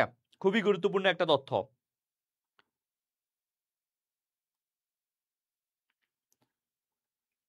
মনের ভাব প্রকাশ করতে পারো নাই? তাহলে বাংলা দ্বিতীয় পত্র পড়ো ভালো করে, ঠিক আছে। কারণ বাংলা দ্বিতীয় পত্রই একমাত্র মনের ভাব প্রকাশের হাতিয়ার। তো বাংলা দ্বিতীয় পত্র ভালো করে পড়ো, না হলে কিন্তু জায়গা মতো কট খেয়ে যাবা, ঠিক আছে। ওকে, তারপরে আসো লবণাক্ত সহিষ্ণু ধান, এগুলো মাঝে মাঝেই আসে, বিশেষ করে জাহাঙ্গীরনগরে লবণাক্ত সহিষ্ণুতা ধান। মঙ্গা এলাকার এটা একটু জানবা, মঙ্গা এলাকায় কোনটা? মঙ্গা এলাকায় হচ্ছে বিআর 33, এটা বেশি আসে। তারপরে হচ্ছে বন্যা উপযোগী ধান, এটা পড়তে পারো বি ধান 46। তারপরে হরি ধানের আবিষ্কারক কে? হরিপদ কাপালি, ঠিক আছে, হরিপদ কাপালি, এটা একটু পড়বা। ওকে, জিঙ্ক সমৃদ্ধ ধান, যেটাকে বঙ্গবন্ধু ধান বলা হয়তো ব্রি 62, এটা একটু পড়বা, এগুলো একটু বেশি পড়বা। মঙ্গা এলাকায় ধান। লবণাক্ত সহিষ্ণুতাও পড়তে পারো, এটা বিশেষ করে উপকূল অঞ্চলে।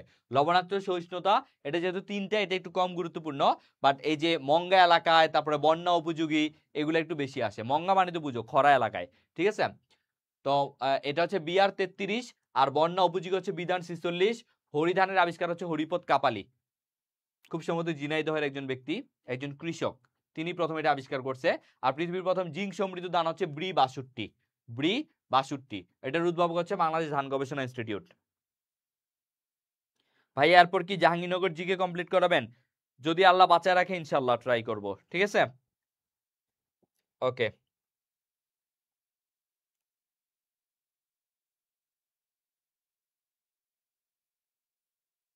ওকে, ঠিক আছে। তারপরে তারপরে দেখো অঞ্চল ভেদে ধানের আবাদ হরিধান, এই যে ঝিনাইদহ বলছিলাম, এই যে পরীক্ষায় আসে তোমার কোনটা কোন এলাকায় খুব গুরুত্বপূর্ণ, ঠিক আছে? আমাদের সময় আসছিল তোমার ইলাবতী, এটা কিসের?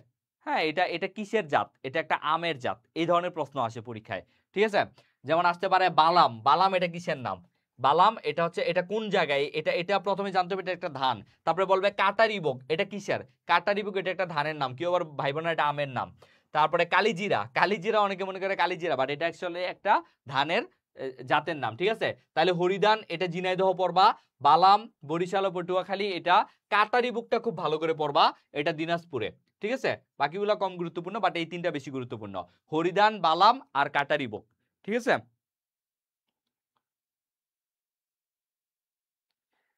দেখো প্রথমে আমরা খন্দকার জিকে, আমার প্ল্যানটা শোনো, প্রথমে আমরা খন্দকার জিকে পুরো বইটা শেষ করতেছি, তার মানে কি আমাদের বেসিকটা আমরা ক্লিয়ার করে নিচ্ছি। এই বেসিকটা ক্লিয়ার থাকলে তোমার সকল বিশ্ববিদ্যালয়ে মনে করো যদি 30টা প্রশ্ন থাকে তার মধ্যে মনে করো 20টা তুমি অনায়াসে পারবা, জাস্ট অনায়াসে পারবা। তারপরে বাকি যে 10টা সেটার জন্য আমরা ভার্সিটি ওয়াইজ কাজ করব। ঢাকা বিশ্ববিদ্যালয়ের জন্য আলাদা পড়াবো, জাহাঙ্গীরনগরের জন্য আলাদা পড়াবো, বিউপির জন্য আমরা আলাদা পড়াবো, তাই না? সো প্রথমে আমরা বেসিকটা ক্লিয়ার করে নেই, যেখানে আমাদের অ্যাটলিস্ট 70% কমপ্লিট হয়ে যাবে। বাকি 30%-এর জন্য আলাদা বিশ্ববিদ্যালয় ভিত্তিক আলাদা পড়াবো, ঠিক আছে? বাট তার জন্য কি করতে হবে? ডেইলি আমাদের ক্লাসগুলো করতে হবে। যদি ক্লাস মিস দাও তাহলে তো হবে না, ক্লাসে একটা ধারাবাহিকতা বজায় রাখতে হবে।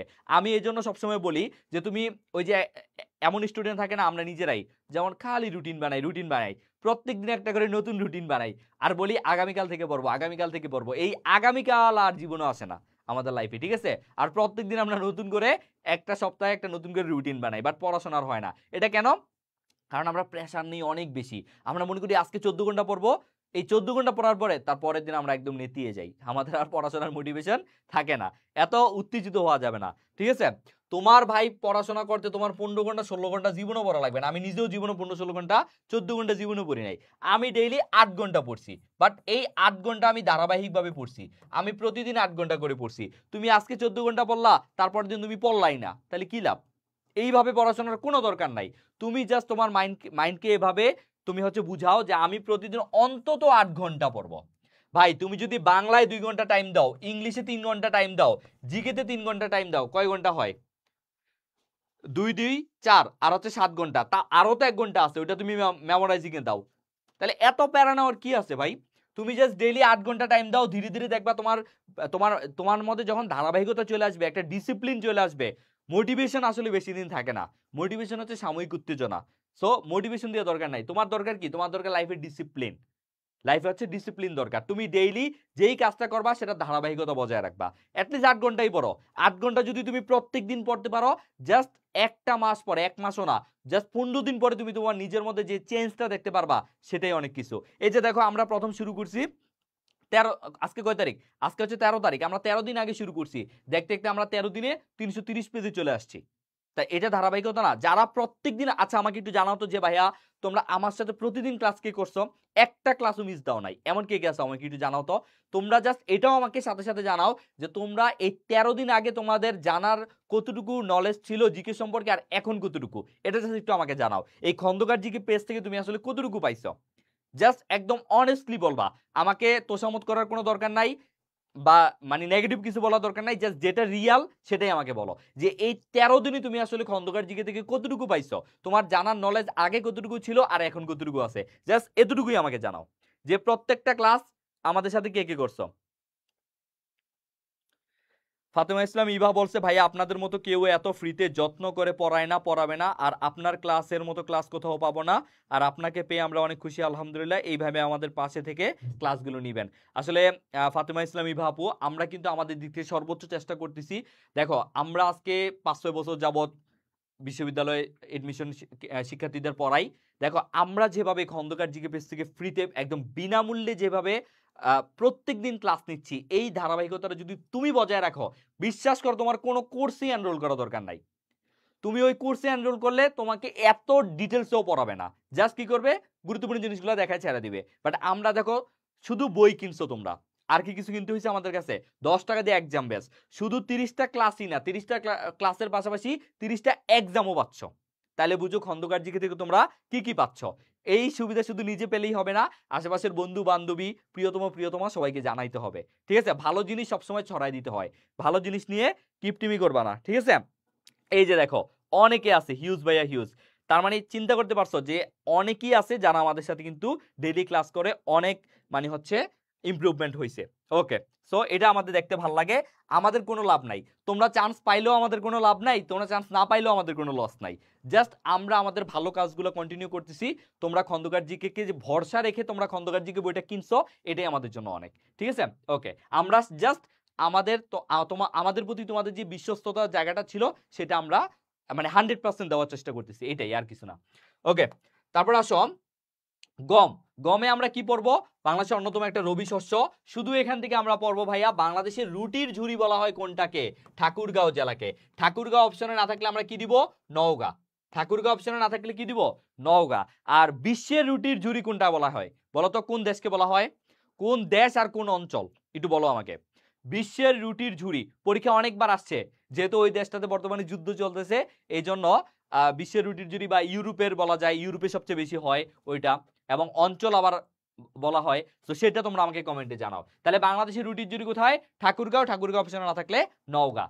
তারপরে আসো গমের উন্নত জাত পরীক্ষা আসে, এই যে আকবর, আমরা কি জানি মুঘল সম্রাট আকবর, এই আকবরের নাম নিয়ে কি আছে? গমের জাত আছে।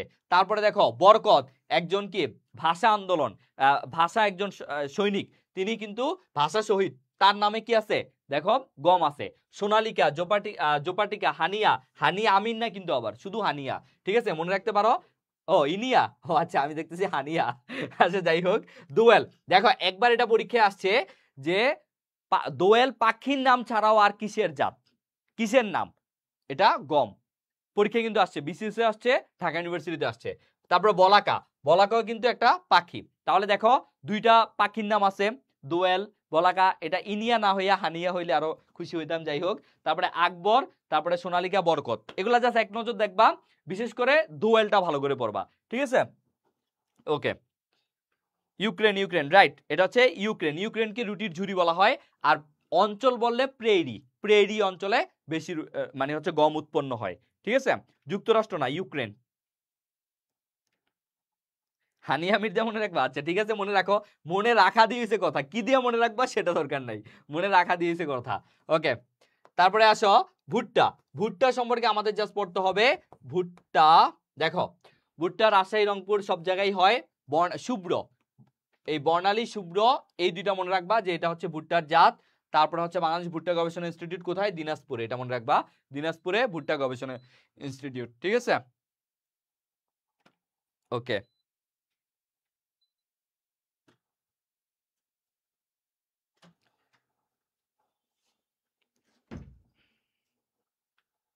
ওকে, তারপরে আসো আলুর বৈজ্ঞানিক নাম কি? দেখো বাংলায় আলু চাষে, আচ্ছা একজন কি বলছে একটু দেখি, খন্দকার জিকে কি পুরা বিডিতে 100 জন কিনছে? ক্লাস করে 100 জনের মতো, যারা করে না ওরা, আচ্ছা যাই হোক। জুনায়েদ আহমেদ, এখানে জাস্ট লাইভে হয়তো 100 জন 120 জন করে, বাট লাইভের পরে দেখো সেই ভিউটা কিন্তু প্রায় 2 থেকে 3 হাজার চলে যায়।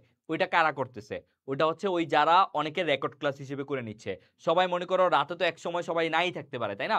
কিন্তু পরে অ্যাটলিস্ট আমাদের এই ক্লাসগুলো অনেকে কি করে আমাদের কাছে নক দেয় যে ভাই আজকের ক্লাসটা পাচ্ছি না, একটু লিঙ্কটা দেন।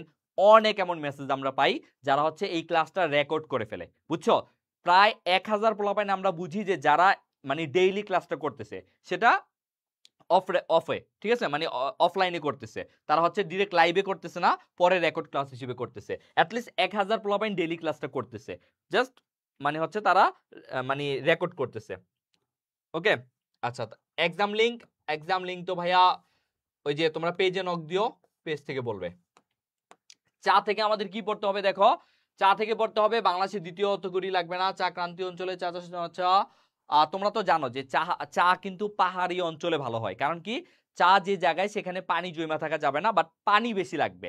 মানে ব্যাপারটা এমন যে আমি তোষামোদই পছন্দ করি না, কিন্তু আমাকে তোষামোদ করা লাগবে। তো পানি চা চা উৎপন্ন হওয়ার জন্য বৃষ্টি বেশি লাগে, কিন্তু আবার পানি আটকে থাকা যাবে না। এই জন্য সেটা কি, সেটা হচ্ছে পাহাড়ে করা লাগে, যাতে পানিও আটকে থাকবে না, আবার পানিও বেশি পাবে।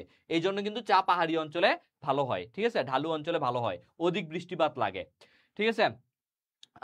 দেখো চা হচ্ছে, দেখো দেশের প্রথম চা জাদুঘর শ্রীমঙ্গল মৌলভীবাজার, এটা খুব ভালো করে পড়বা। দেশের প্রথম চা জাদুঘর কোথায়? শ্রীমঙ্গল মৌলভীবাজার। আর দেশের সবচেয়ে চা বাগান আছে, এই যে বিসিএস এই প্রশ্নটাই আসছে, দেশের সবচেয়ে চা বাগান আছে মৌলভীবাজারে। দেখছো এটা এখান থেকে কমন, দেশের সবচেয়ে চা বাগান আছে কোথায়? মৌলভীবাজারে। আর দেশের প্রথম চা জাদুঘর কোথায়? শ্রীমঙ্গল। শ্রীমঙ্গল হচ্ছে একটা উপজেলা, আর মৌলভীবাজার হচ্ছে একটা জেলা, বুঝতে পারছো? এখানে 92টা, এখানে কয়টা? টোটাল 92টা চা বাগান আছে মৌলভীবাজারে। আগে 155টা চা বাগান ছিল, না 157 না, এখন কয়টা একটু পরে দেখবো। 157টা চা বাগান ছিল, ঠিক আছে, তার মধ্যে 92টাই হচ্ছে মৌলভীবাজারে। তার মানে সবচেয়ে বেশি চা বাগান কোথায়? মৌলভীবাজারে। তাহলে কয়টা? 92টা। এই প্রশ্নটা এবার যে কোনো একটা পরীক্ষায় প্রশ্ন পাইতে পারো, যেহেতু বিসিএস এ আসছে, তো এটা কোথাও না কোথাও পাইতে পারো। আর প্রথম চা জাদুঘর কোথায়? মৌলভীবাজারে, ঠিক আছে। আচ্ছা, এক্সাম লিংক দিব, ওকে। তারপর আসো প্রথম চা বাগান, এই যে প্রথম চা বাগান কোথায় স্থাপিত হয়? মনে রাখবা, প্রথম চা বাগান স্থাপিত হয় কিন্তু হচ্ছে চট্টগ্রাম ক্লাব এলাকায়। কেউ আবার আবেগে হচ্ছে দিয়ে আইসো না, মৌলভীবাজার বা শ্রীমঙ্গল দিয়ে আইসো না। প্রথম চা বাগান কোথায়? চট্টগ্রাম ক্লাব এলাকায় প্রতিষ্ঠিত হয়েছিল। ওইটা জাস্ট এমনিই করছিল, চা একটা ছোট পরিসরে করছিল, প্রথম চা বাগান একটা ছোট পরিসরে করছিল। কিন্তু প্রথম বাণিজ্যিক ভাবে যে চা বাগান সবার প্রথম বাংলাদেশে, সেটা হচ্ছে মালনীছড়া চা বাগান সিলেটে 1844 সালে। নরমালি প্রথম চা বাগানটা করা হয়েছিল চট্টগ্রামে, কিন্তু বাণিজ্যিক ভাবে মানে বিক্রির উদ্দেশ্যে সেটা প্রথম করা হয়েছে মালনীছড়া চা বাগান। এই জন্য পরীক্ষায় আসে বাংলাদেশের প্রথম চা বাগান কোনটা? মালনীছড়া চা বাগান, বুঝতে পারছো? বাংলাদেশের প্রথম চা বাগান হচ্ছে মালনীছড়া চা বাগান। রূপক বলতেছে কেউ কি আমার বই দাগানোর সঙ্গী হবে? এটা বলো যে কেউ কি আমার বিশ্ববিদ্যালয়ে যে পরীক্ষাটা দিয়ে আসবে সঙ্গী হবে, এটাও বলো। ভাই রে ভাই, মানে পোলাপাইন পয়রা কুল পায় না, তারা এখানে এসে সঙ্গী খোঁজে। আচ্ছা ঠিক আছে। তারপর বিশ্বের প্রথম চা চাষ শুরু হয় চীনে, লাগবে না অর্গানিক। ওকে, বাংলাদেশে অর্গানিক চাষ শুরু হয় পঞ্চগড়ে, মনে রাখবা। বাংলাদেশে প্রথম অর্গানিক চা চাষ শুরু হয় পঞ্চগড়ে, ঠিক আছে। ওকে, বর্তমানে দেশে নিবন্ধিত চা বাগান আছে 170টি। আচ্ছা, বর্তমানে 170টি নিবন্ধিত চা বাগান আছে। কয়টা? 170টা নিবন্ধিত চা বাগান আছে। ওকে, ঠিক আছে। আলহামদুলিল্লাহ, জিকে এখন অনেক ক্লিয়ার হয়ে গেছে, যা কোচিং ক্লাস করে এতটা ক্লিয়ার হয়নি আমার কাছে। Thank you. ওকে, এটা একটু ভালো করে পড়বা। দেশে নিবন্ধিত চা বাগান কয়টা? 170টা। আর চা বোর্ড কোথায়? চা বোর্ড হচ্ছে তোমার চট্টগ্রাম, মনে রাখবা। চা বোর্ড কোথায়? চা বোর্ড হচ্ছে চট্টগ্রামে। চা বোর্ড চট্টগ্রামে। তাহলে আমরা কি কি পাইছি? চা বোর্ড পাইছি চট্টগ্রামে, কিন্তু চা জাদুঘর, চা জাদুঘর, তারপর চা রাজধানী, চা রাজধানী এগুলো কোথায়? এগুলা কিন্তু শ্রীমঙ্গলে, এগুলা কিন্তু শ্রীমঙ্গলে, মনে রাখবা, শ্রীমঙ্গল। তাহলে চা জাদুঘর কোথায়? শ্রীমঙ্গল। চায়ের রাজধানী কোথায়? শ্রীমঙ্গল। কিন্তু চা বোর্ড কোথায়? চা বোর্ড শুধু চট্টগ্রাম, ঠিক আছে, চা বোর্ড শুধু চট্টগ্রাম। বুঝতে পারছো? ক্লাস আটকে যাচ্ছে, কি বলো? বিসিএস এর কোশ্চেন কি রিপিট হয়? অবশ্যই হয়, কেন হবে না, অবশ্যই হয়।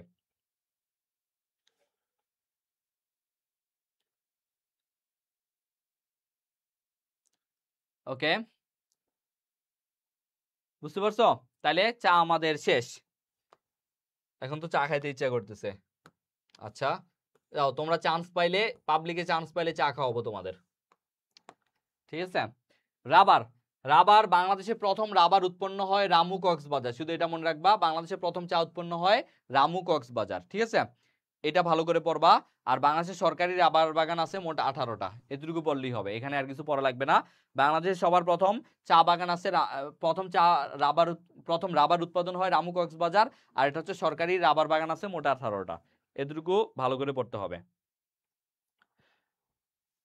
ওকে, তারপরে আসো রেশম। রেশম হচ্ছে তোমরা জানো যে এটা হচ্ছে রাজশাহীতে সবচেয়ে ভালো হয়।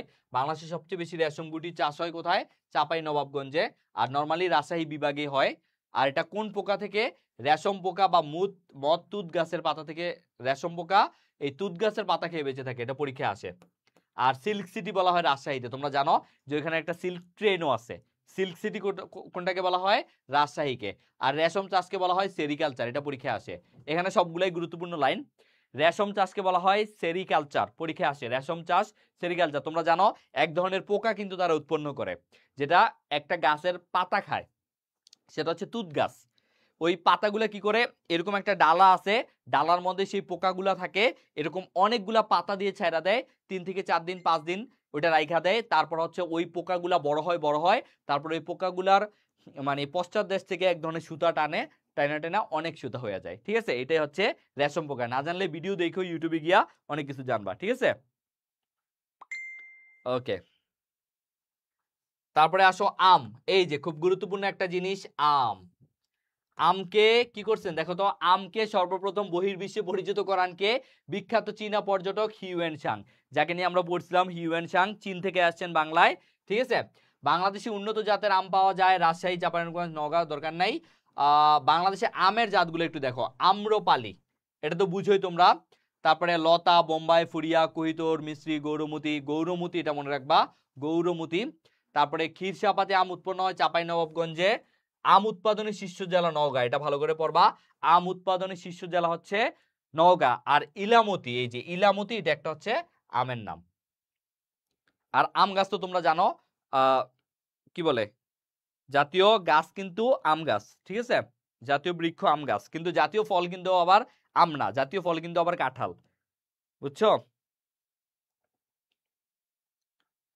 ওকে। নীল চাষ কি? নীল চাষ তো বলছিলাম। নীল চাষ হচ্ছে তোমার উত্তরবঙ্গে নরমালি তোমার নীলটা কি হয়, নীলটা হচ্ছে তোমার বাংলাদেশে নীল অনেক উৎপন্ন হইতো, কিন্তু নীল উৎপন্ন করে তো আর কৃষকরা বাঁচতে পারতো না। তো মনে করো যে তারা তো আর এটা খাইতে পারতো না। আর নীল তো শুধু ইংরেজরাই কিনতো, বাংলাদেশিরা তো অত কিনতো না। তো এই তখনকার সময় তোমার শিল্প বিপ্লব হয় ইংল্যান্ডে। তো ইংল্যান্ডে হওয়ার কারণে তারা তো সবসময় সাদা পোশাক পরে, সেই সাদা পোশাক আরো সাদা রাখার জন্য তাদের নীল লাগে। এই জন্য তারা কি করলো, এই বাঙালিদের কি করলো, জোর জবরদস্তি করে এই তোমার হচ্ছে নীলের চাষ করাইলো 1860 সালের দিকে। 1860 না 1960 সালের দিকে, 1962 ওই সময় খুব সম্ভবত, আমি ভুলে গেছি। তো 1960-62 বা 1860-62, 1860 হবে খুব সম্ভবত। তো ওই সময় হচ্ছে তোমার, হ্যাঁ 1860, ওই সময় হচ্ছে তাদেরকে অনেক বেশি চাপ দিল নীল চাষ করার জন্য। বাট তারা নীল চাষ করতে চায় নাই, এটার বিরুদ্ধে তারা আন্দোলন করছে।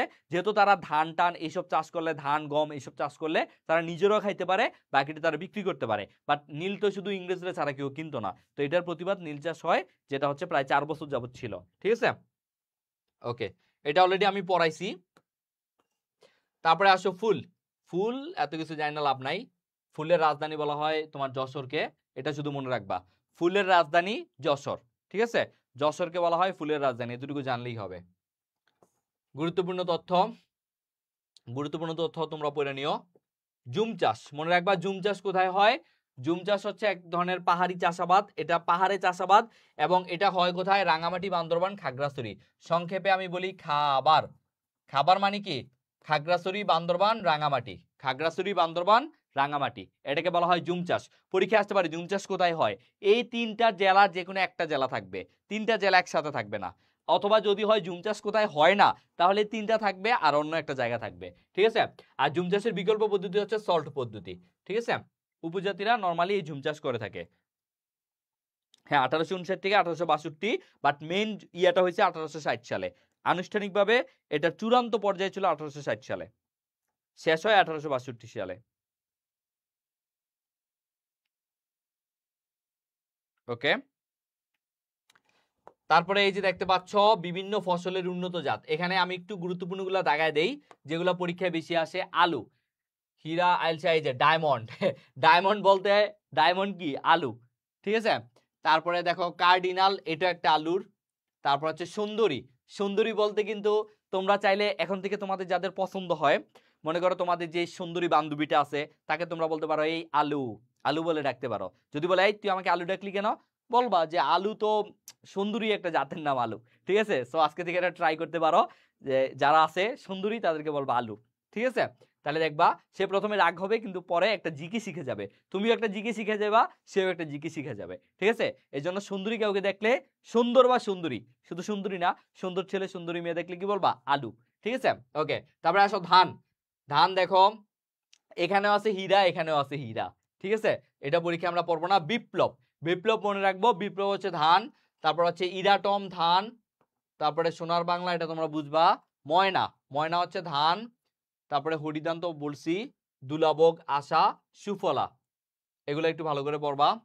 তারপরে গম, গম তো পড়াইছি, দোয়েল, তারপর হচ্ছে আকবর, বরকত, সোনালী, বলাকা, এগুলো একটু পড়বা। তারপর হচ্ছে আম, আমে আমরা পড়বো হচ্ছে মহানন্দা, একটা নদীর নাম ছাড়াও একটা জাতের নাম, সেটা কি? আম, পরীক্ষায় আসছে কিন্তু, মহানন্দা, খুব ভালো করে পড়বা। তারপরে হিমসাগর জানো তোমরা, হাড়িভাঙ্গা, এটা একটা আম, আমরুপালি আম। ভুট্টা, ভুট্টা হচ্ছে শুভ্রা, তারপর হচ্ছে বর্ণালী, এই দুইটা ভালো করে পড়লে হবে। তারপরে কলা, কলা হচ্ছে অমৃত সাগর, মেহের সাগর, অগ্নিশ্বর, তারপর হচ্ছে মোহনবাসী, বীরজবা, সিঙ্গাপুরি, এই সিঙ্গাপুরি, সিঙ্গাপুরি পড়বা। অমৃত সাগরও পড়তে পারো, এটা স্ক্রিনশট নিবা তাইলে হবে। বেগুন, বেগুন হচ্ছে দেখো নয়নতারা, নয়নতারা হচ্ছে কি? বেগুন। তারপরে একটা জায়গার নাম ছাড়াও বেগুন। মরিচ, মরিচ হচ্ছে যমুনা, নদীর না, এটাও পরীক্ষা আসছে, নদীর নাম ছাড়া যমুনা কিসের নাম? মরিচের নাম, ঠিক আছে?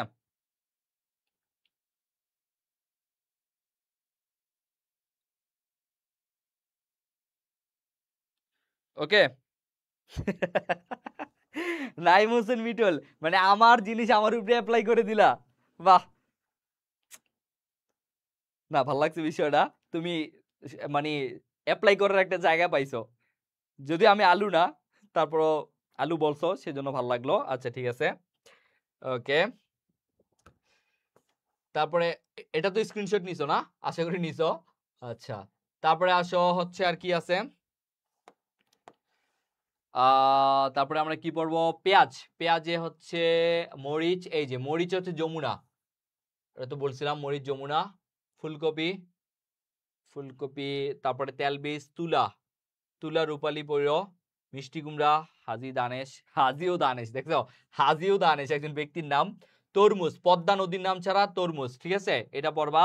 টমেটো, বাহার, মানিক, রতন, অপূর্ব, মিন্টু, ঝুমকা, সিঁদুর, শ্রাবণী, বাবা, বাঁধাকপি, আচ্ছা আর লাগবে না, ঠিক আছে? ওকে, ওকে।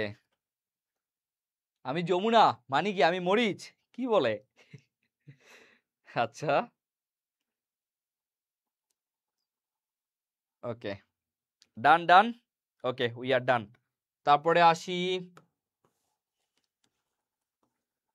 ওরে বাবা, এটা কত পেজ পর্যন্ত দিচ্ছে আজকে? আমরা আছি 340 পেজে, এটা কত পেজ পর্যন্ত? লাস্ট 368, বাহ, क्या बात है, ওকে, নো প্রবলেম।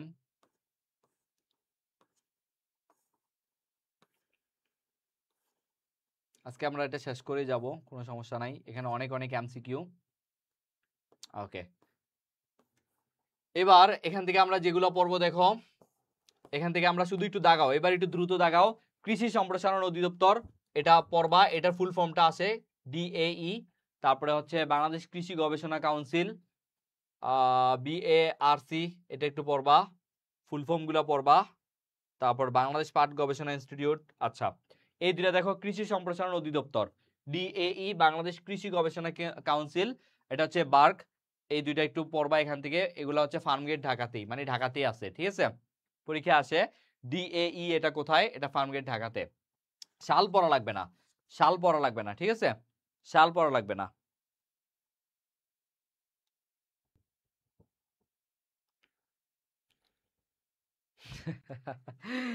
আচ্ছা ঠিক আছে, তারপরে দেখো এখানে কি পড়বা দেখো, এখানে পড়বা হচ্ছে বাংলাদেশ কৃষি উন্নয়ন কর্পোরেশন, বাংলাদেশ রেশম, ফল গবেষণা, বরেন্দ্র বহুমুখী, বাংলাদেশ পরমাণু, এটা একটু পড়বা, এটা অবশ্যই পড়বা। বাংলাদেশ পরমাণু গবেষণা হচ্ছে পরমাণু কৃষি গবেষণা ইনস্টিটিউট, অবশ্যই পড়বা।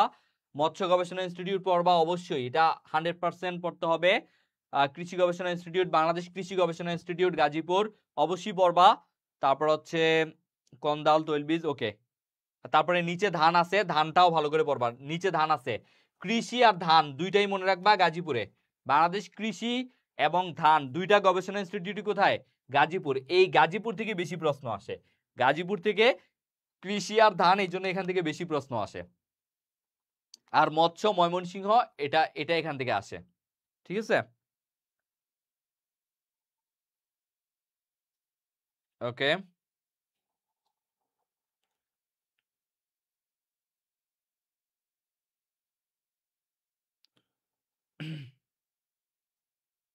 আচ্ছা ঠিক আছে। তারপরে আসো, ও এখানে তো আরো আছে, এই যে বাংলাদেশ কৃষি গবেষণা ইনস্টিটিউট বলছি, ধান গবেষণা বলছি। এবার আসো চা বোর্ড, চা বোর্ড তো মাত্রই বলে আসছি, চা বোর্ড চট্টগ্রাম। তারপর হচ্ছে মৌমাছি পালন, পশু সম্পদ গবেষণা, এটা একটু পড়বা, মনে রাখবা গরু ছাগল এগুলা বেশি, পশু সম্পদ এগুলা কোথায়? এগুলা সাভারে ভালো হয়, ঠিক আছে। আম গবেষণা ইনস্টিটিউট লাগবে না। মশলা গবেষণা বগুড়া, এটা পড়বা অবশ্যই, মশলা গবেষণা বগুড়া। চা গবেষণা ইনস্টিটিউট শ্রীমঙ্গল।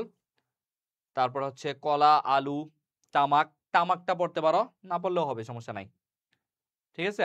এগুলো একটু দেখাও, বাংলাদেশ চা বোর্ড চট্টগ্রাম, পশু সম্পদ গবেষণা সাভার, বাংলাদেশ মশলা গবেষণা বগুড়া, চা গবেষণা ইনস্টিটিউট শ্রীমঙ্গল মৌলভীবাজার, ঠিক আছে। এখানে কার বাসা কোথায় বলো তো, কার বাসা কোথায় এবং কার বাসায় কি কি আছে আমাকে একটু বলে ফেলো, যে অলরেডি কি কি পাইছো তোমরা, কার বাসায় কি কি আছে এবং কার বাসায় কি কি এলাকায় কি কি আছে সেটা একটু বলে ফেলো আমাকে, ঠিক আছে। তাহলে একই সাথে মুখস্থ হয়ে যাবে। এখানে আর কি কি দেখতে হবে দেখো, বন গবেষণা কেন্দ্র, বন, এই যে বন গবেষণা কেন্দ্র চট্টগ্রাম। তারপরে হচ্ছে তোমার কুমির, কুমির গবেষণা কেন্দ্র, মিঠা হাঁস মুরগি ছাগল মহিষ চামড়া পুষ্টি, আচ্ছা এই বন গবেষণা কেন্দ্র ভালো করে পড়বা, ঠিক আছে। জাহাঙ্গীরনগরের অপোজিটে পশু গবেষণা ইনস্টিটিউট, রাইট, ওটা সাভার না, নবীনগর সাভার, মানে সাভারের ওই এলাকাটা, এই জন্য এটা। আচ্ছা আজকে আর বেশি পড়াবো না, সমস্যা নাই, বাট আরেকটু পড়াই দেওয়া যায়, কারণ যেহেতু হচ্ছে আমার এটা দ্রুত শেষ করতে হবে, বুঝুই তো। 341, ওকে। তারপরে আর কত পেজ আছে একটু দেখে নেই, ওরে বাবা সপ্তাহ এমসিকিউই। 344, ও আর বেশি নাই তো, আমরা 50 পর্যন্ত পড়ে যাই, 50 পর্যন্ত পড়ি, এখানে খুব বেশি নাই, দেখো খুব বেশি নাই। বনজ সম্পদ যদি এখান থেকে একটু পড়ি, দেখো 344 পেজে চলে আসো, 344 পেজে আর 10 মিনিট পড়বো, যাও আর 10 মিনিট, ঠিক আছে, আর 10 মিনিট জাস্ট, ওকে ওকে। হ্যাঁ অনেকে পাচ্ছি, রংপুর আলু গবেষণা কেন্দ্র গাজীপুর, বাহ গাজীপুর তাহলে তো তোমরা জানোই, আচ্ছা ঠিক আছে। দেখো বনজ সম্পদ, বনজ সম্পদ তো বুঝো যেটা হচ্ছে বনের, হ্যাঁ বনে বনে যেগুলো পাওয়া যায়, বা একটা দেশে নর্মালি 25% বনভূমি থাকা প্রয়োজন, বাট বাংলাদেশে ওভারঅল মাত্র 17% বনভূমি আছে। কত পার্সেন্ট? বাংলাদেশে মাত্র 17%। তাহলে একটা দেশের আদর্শ বনভূমি কত পার্সেন্ট হওয়া দরকার? 25%। বাংলাদেশে আছে 17%, আবার কেউ কেউ বলে 14% আছে। তার মানে বুঝতে পারছো আমরা কত কম, বুঝতে পারছো। থাকার কথা 25%, টোটাল 100%-এর মধ্যে 25% থাকার কথা বনভূমি, বাট বাংলাদেশে আছে 17 আবার কেউ কেউ বলে 14%। আর বাংলাদেশে বনভূমিকে বিভক্ত করা হয়েছে 4টা অঞ্চলে, যদিও পরীক্ষা আসবে না, বাট একটু দেখে ফেলো। যেমন পাহাড়ি অঞ্চল, যেমন চট্টগ্রাম সিলেট এগুলো পাহাড়ি অঞ্চল, ম্যানগ্রোভ বনাঞ্চল যেমন সুন্দরবন, তারপর হচ্ছে সমতল এলাকা যেমন ঢাকা রাজশাহী বগুড়া এগুলা সমতল, গ্রামীণ বন যেগুলো একদম গ্রামের দিকে, সেই ছোট ছোট বনগুলা দেখবা, বাড়ির পাশে অল্প অল্প ছোট ছোট বন আছে, এগুলো হচ্ছে গ্রামীণ বন। এইভাবে 4টা অঞ্চলে ভাগ করছে। বাট এখানে দেখো অঞ্চল হিসেবে বাংলাদেশের বৃহত্তম বনভূমি, খুব গুরুত্বপূর্ণ।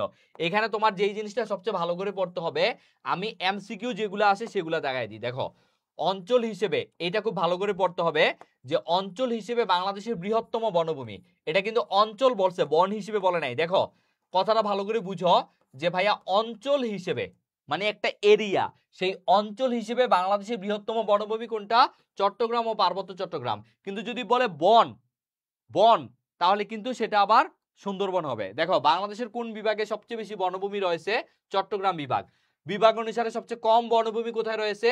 রাজশাহী বিভাগ। এই জন্য কিন্তু রাজশাহী বিভাগে বেশি কি পড়ে? গরম পড়ে, বেশি উষ্ণ। বেশি উষ্ণ কোন জেলা? রাজশাহী জেলা, বুঝছো। এই জন্য হচ্ছে রাজশাহীতে ডিভোর্সের সংখ্যা বেশি। ঠিক আছে, আচ্ছা যাই হোক। তো চট্টগ্রামে কি, চট্টগ্রামে একটা হেলদি সিটি, চট্টগ্রাম একটা হেলদি সিটি, এবং চট্টগ্রামে বিভাগ হিসেবে বেশি বন, এবং অঞ্চল হিসেবে চট্টগ্রাম ও পার্বত্য চট্টগ্রামের বৃহত্তম বন, আর বন হিসেবে সুন্দরবন, একক বন হিসেবে। ঠিক আছে, বুঝতে পারছো আমার কথা? আশা করি বুঝতে পারছো। তাহলে এটা দাগাও, এটা দাগাও, এই দুইটা দাগালেই হবে।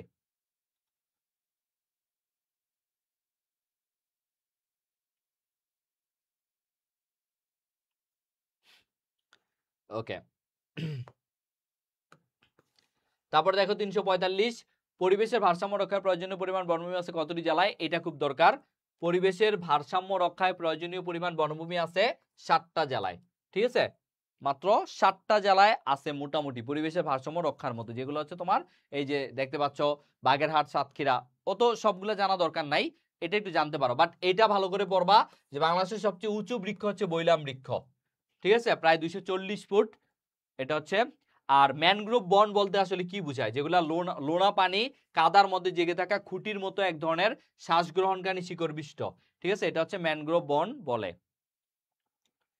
ওকে, তারপরে কি দেখবা বাংলাদেশের? তাহলে এটা দেখবা, এটা দেখবা বাংলাদেশের কোন বনভূমি। আচ্ছা, ভাওয়ালের গড় তো এইসব পড়াইছি, মধুপুরের গড়, গাজীপুর, মধুপুরের বনাঞ্চল, এগুলো পড়াইছি। ওকে, ঠিক আছে। আচ্ছা, তারপরে আসো বাকিগুলো তোমরা এক নজর দেখবা। পৃথিবীর সবচেয়ে বড় ঘাস কোনটি? পৃথিবীর সবচেয়ে বড় ঘাস হচ্ছে বাঁশ। ঠিক আছে, যেটা আমরা প্রত্যেক দিন খাই আমরা। তবে শরীরের জন্য, স্বাস্থ্যের জন্য বাঁশ খুব ভালো, বুঝতে পারছো?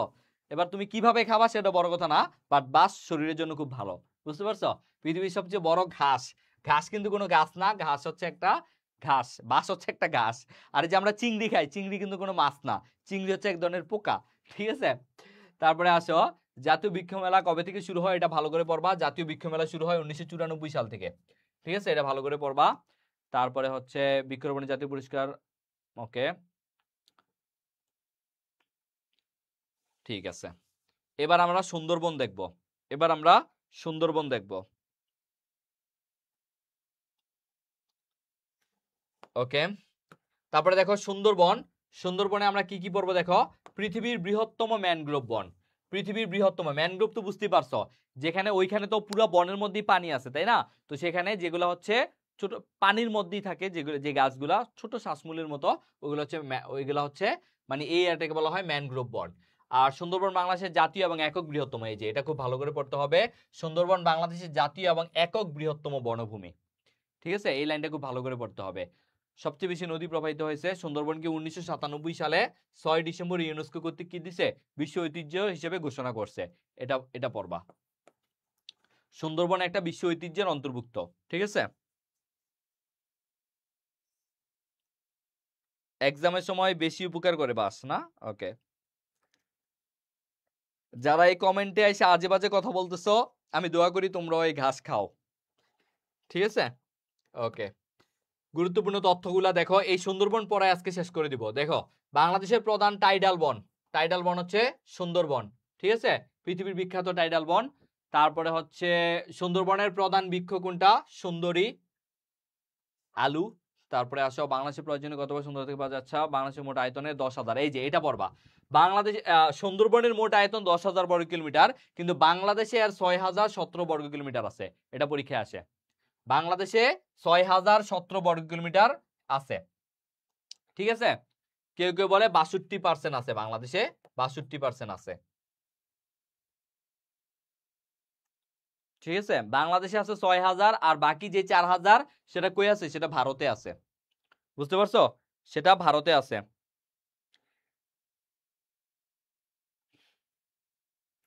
ওকে, এটা কিন্তু খুব গুরুত্বপূর্ণ। সুন্দরবনের মোট আয়তন 10,000, তার মধ্যে বাংলাদেশে কত আছে? 6,017 বর্গ কিলোমিটার, যেটা 62%। ওকে, এই যে ভারতে পড়ছে। এইবার যেই জিনিসটা পড়বা, দেখো এখানে বলছে সুন্দরবন বাংলাদেশের যে 3টা জেলায় অবস্থিত, আসলে 3টা না, তবে এটা 5টা, মানে হচ্ছে নরমালি পরীক্ষায় কিন্তু বিসিএস এ 5টা ধরে আসছে।